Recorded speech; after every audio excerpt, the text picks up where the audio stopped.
नमस्कार दोस्तों। भारत एक जीवंत लोकतंत्र है जिसका संतुलन 3 प्रमुख स्तंभों पर टिका है। लेकिन पिछले कुछ दशकों में न्यायपालिका की भूमिका में एक बड़ा बदलाव आया है। आज हम समझेंगे सत्ता का पेंडुलम और न्याय का तराजू। हम बात करेंगे भारतीय न्यायपालिका की उस दोहरी भूमिका की जो न्याय के रक्षक और एक समानांतर सरकार चलाने के बीच की बारीक रेखा पर झूल रही है। जब हम न्यायिक सक्रियता यानी जुडिशियल एक्टिविज्म की बात करते हैं तो यह एक दोधारी तलवार की तरह नजर आती है। इसके दो पहलू हैं। पहला है सकारात्मक सक्रियता, जिसमें न्यायपालिका एक सक्रिय और त्वरित भूमिका निभाती है, समाज के वंचित और शोषित वर्गों को न्याय दिलाती है। और जब कार्यपालिका या विधायिका अपने काम में ढील देती है तो उस शून्यता यानी वैक्यूम को भरती है। लेकिन इसका दूसरा पहलू है नकारात्मक सक्रियता, जहां अदालतें अपने अधिकार क्षेत्र से बाहर चली जाती हैं, जिसे ओवररीच कहा जाता है। इसमें विधायिका या कार्यपालिका के कार्यों में सीधा हस्तक्षेप होता है और यह शक्तियों के पृथक्करण यानी सेपरेशन ऑफ पावर्स के सिद्धांत का उल्लंघन माना जाता है। हमारे संविधान निर्माताओं ने एक बहुत ही सुंदर व्यवस्था बनाई थी, शक्तियों का पृथक्करण। इसके तहत 3 अंग हैं। पहला, विधायिका, जिसका काम कानून बनाना, संविधान संशोधन करना और नीतियां तैयार करना है। दूसरा, कार्यपालिका, जो प्रशासन और योजनाओं के जरिए इन कानूनों को जमीन पर लागू करती है। और तीसरा, न्यायपालिका, जिसका मुख्य काम है कानूनों की सही व्याख्या और उनकी समीक्षा करना। लोकतंत्र का संतुलन इसी सटीक विभाजन पर निर्भर करता है। जब भी कोई एक अंग दूसरे के क्षेत्र में प्रवेश करता है तो देश का लोकतांत्रिक संतुलन बिगड़ने लगता है। भारत में न्याय के क्षेत्र में एक बहुत बड़ा बदलाव आया, जिसका उत्प्रेरक बना लोकस स्टैंडी के पारंपरिक नियम का अंत। पुराने पारंपरिक नियम के अनुसार केवल वही व्यक्ति अदालत का दरवाजा खटखटा सकता था जो खुद पीड़ित हो। यह एक बेहद कठोर और लंबी प्रक्रियाबद्ध प्रणाली थी। लेकिन फिर आई एक नई क्रांति। इस नियम को शिथिल कर दिया गया। अब कोई भी जागरूक नागरिक सार्वजनिक हित में अदालत जा सकता है। यहाँ तक कि एक साधारण पोस्टकार्ड या अखबार की रिपोर्ट को भी अदालत एक याचिका मानकर उस पर सुनवाई कर सकती है। इस नई क्रांति को हम जनहित याचिका यानी PIL के नाम से जानते हैं। इसके 3 मुख्य आधारस्तंभ रहे हैं। पहले हैं जस्टिस PN भगवती, जिन्हें न्यायिक सुलभता का प्रणेता माना जाता है। दूसरे हैं जस्टिस VR कृष्णय्यर, जो हमेशा सामाजिक न्याय के मुखर पक्षधर रहे। और तीसरी है पुष्पा कपिला हिंगोरानी, जिन्हें PIL की जननी कहा जाता है। उन्होंने ही ऐतिहासिक हुसैनारा खातून बनाम बिहार राज्य के मामले में देश की पहली PIL दायर की थी। इसका परिणाम ये हुआ कि देश की सबसे बड़ी अदालत के दरवाजे सीधे आम आदमी और गरीबों के लिए खुल गए। आइए अब समझते हैं कि सकारात्मक सक्रियता किस तरह हमारे लोकतंत्र का सुरक्षा कवच बनती है। सबसे पहले, यह नागरिकों के मौलिक अधिकारों की रक्षा करती है और संविधान के आदर्शों को अक्षुण्ण बनाए रखती है। दूसरा, ये बहुमत वाली सरकारों की मनमानी और तानाशाही पर अंकुश लगाती है। तीसरा, जब सरकारें समय पर निर्णय लेने में विफल रहती हैं, तब न्यायपालिका आगे बढ़कर उस खालीपन को भरती है। और चौथा, पर्यावरण संरक्षण के मामलों में त्वरित कदम उठाकर पारिस्थितिक संतुलन को बिगड़ने से बचाती है। सकारात्मक हस्तक्षेप के कुछ ऐतिहासिक मील के पत्थरों को देखना बहुत जरूरी है, जिन्होंने हमारे समाज को बदल दिया। पहला, अदालत ने धारा 377 को रद्द करके LGBTQ+ अधिकारों को मान्यता दी। दूसरा, पुट्टस्वामी फैसले के जरिए निजता के अधिकार यानी राइट टू प्राइवेसी को मौलिक अधिकार घोषित किया। तीसरा, शायरा बानो केस में 3 तलाक पर रोक लगाकर मुस्लिम महिलाओं के लिए लैंगिक न्याय सुनिश्चित किया। और चौथा, धारा 497 यानी व्यभिचार कानून की समाप्ति की, जिसने महिलाओं को उनके पतियों की संपत्ति मानने वाली रूढ़िवादी सोच को खत्म किया। लेकिन कहानी का एक दूसरा पहलू भी है, न्यायिक अतिक्रमण की शुरुआत। ये तब होता है जब सत्ता का ये पेंडुलम अपनी संवैधानिक सीमा को पार कर जाता है।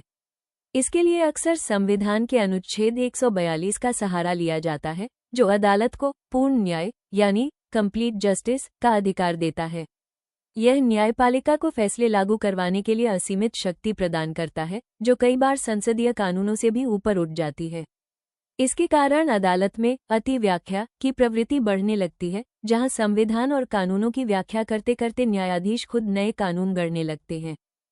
आइए इस न्यायिक अतिक्रमण के मैट्रिक्स को कुछ वास्तविक उदाहरणों से समझते हैं। कार्यपालिका के क्षेत्र में हस्तक्षेप की बात करें तो उत्तर प्रदेश में लोकायुक्त की सीधी नियुक्ति करना, 2G स्पेक्ट्रम लाइसेंस रद्द करना और आर्थिक नीतियों में दखल देना, दिल्ली में पटाखों की बिक्री पर पूर्ण प्रतिबंध लगाना और सीबीआई को सीधे निर्देश देना इसके उदाहरण हैं।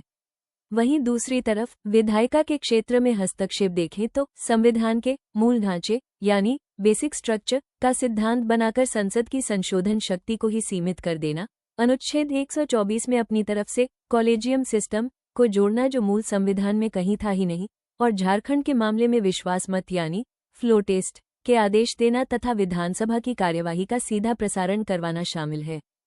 यह नकारात्मक सक्रियता हमारी संवैधानिक व्यवस्था के लिए कई बड़े जोखिम पैदा करती है।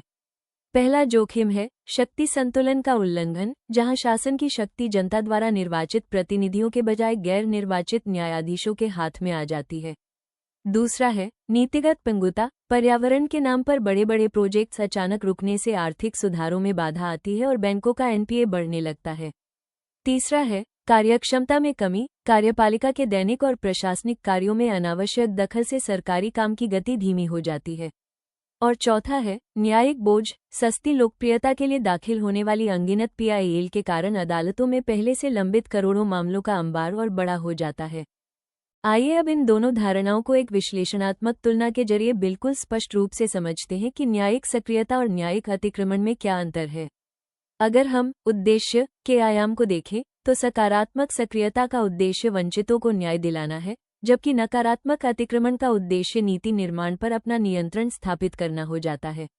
अगर इसके प्रभाव की बात करें तो सक्रियता से सामाजिक सुधार होता है और मानवाधिकारों की रक्षा होती है, जबकि अतिक्रमण से देश को आर्थिक नुकसान, बैंकों के एनपीए में वृद्धि और नीतिगत अस्थिरता का सामना करना पड़ता है।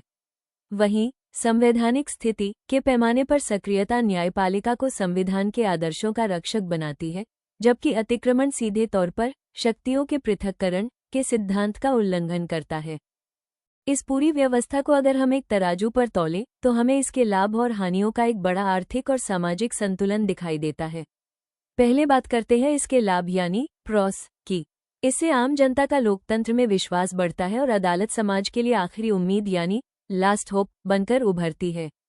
ये पर्यावरण और मानवाधिकारों की रक्षा करती है और जनहित याचिकाओं के माध्यम से कानूनी प्रक्रियाओं का सरलीकरण करती है, जिससे सहभागी न्याय यानी पार्टिसिपेटरी जस्टिस संभव हो पाता है। लेकिन इसके विपरीत इसकी हानियां यानी कॉन्स भी बहुत गंभीर हैं। ये कार्यपालिका के काम में दखल देकर एक समानांतर सरकार चलाने का जोखिम पैदा करती है। इसके कारण देश के आर्थिक विकास में अवांछित बाधाएं आती हैं। और सबसे बड़ी बात, इन सब में उलझने के कारण न्यायपालिका अपने मूल काम यानी अदालतों में सालों से लंबित पड़े मुकदमों को सुलझाने में देरी करने लगती है। तो इस पूरे विश्लेषण का अंतिम निचोड़ क्या है? आज हमारे लोकतंत्र को एक लक्ष्मण रेखा यानी एक बेहद नाजुक संतुलन की आवश्यकता है। अगर हम इसका संश्लेषण करें तो न्यायपालिका की सक्रियता भारतीय लोकतंत्र के लिए निश्चित रूप से एक जीवन रक्षक औषधि है, लेकिन इसका उपयोग हमारे दैनिक आहार की तरह कभी नहीं होना चाहिए। इस व्यवस्था की आदर्श स्थिति तभी बनी रह सकती है जब जनहित याचिकाओं यानी पीआईएल का उपयोग केवल शोषितों और पीड़ितों के कल्याण के लिए हो, न कि किसी सस्ती लोकप्रियता को पाने के लिए। और हमारा अंतिम निष्कर्ष यही है कि एक असली लोकतंत्र तभी सफल और सशक्त होता है जब राज्य के तीनों अंग विधायिका, कार्यपालिका और न्यायपालिका अपनी अपनी संवैधानिक सीमाओं का पूरी निष्ठा से सम्मान करें और मिलकर केवल जन कल्याण के लिए काम करें। Don't forget to subscribe, like, share, comment if you enjoyed this quick revision.